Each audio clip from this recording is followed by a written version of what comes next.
अरे काहे भौजी घमवा घमवा कहाँ परेशान हो? अरे देवर बबुआ जात नहीं हम गेहूं काटे हो। गेहूं काटे?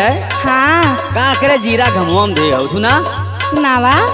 गर्मी पड़त बाटे बैठा भौजी छाही में कमर तोड़ महंगाई में ना।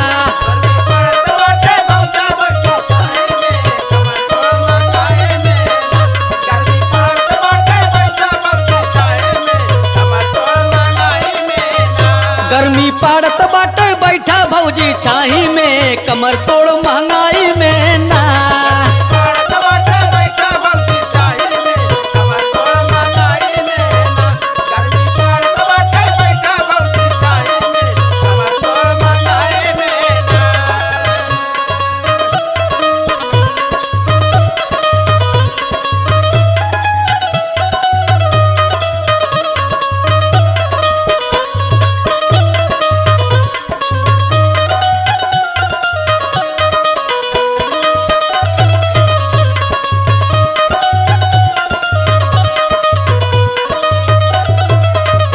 और सुना भौजी। सुनावा। देसी चीजिया होइगा फेल जीएसटी का है सारा खेल।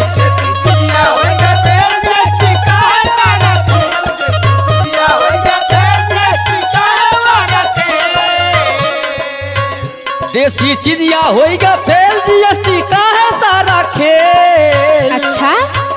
अगिया लागल बाटे बीड़ी और सलाई में कमर तोड़ महंगाई में ना।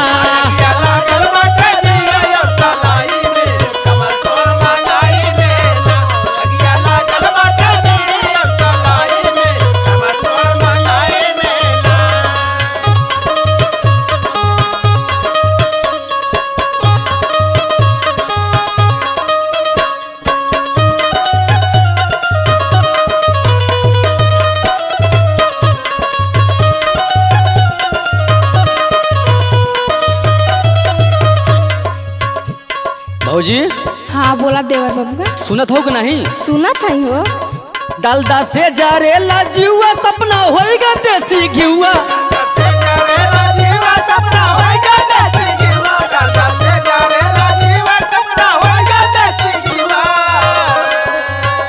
डालदा से जारेला जीवा सपना होएगा देसी घिउआ।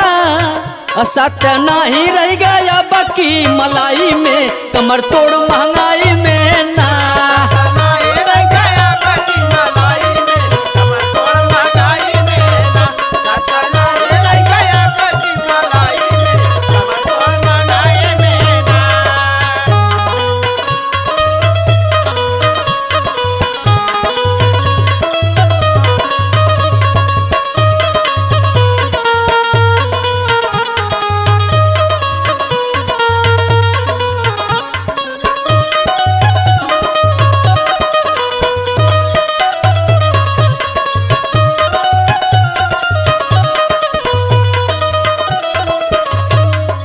और सुना भौजी।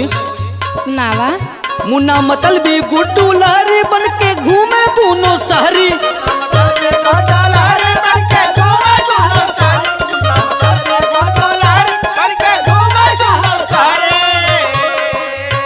मुन्ना मतलबी गुड्डू लहरी बन के घूमे दोनों शहरी। हरदम लागल रहे दूसरे के भलाई में कमर तोड़ महंगाई में ना।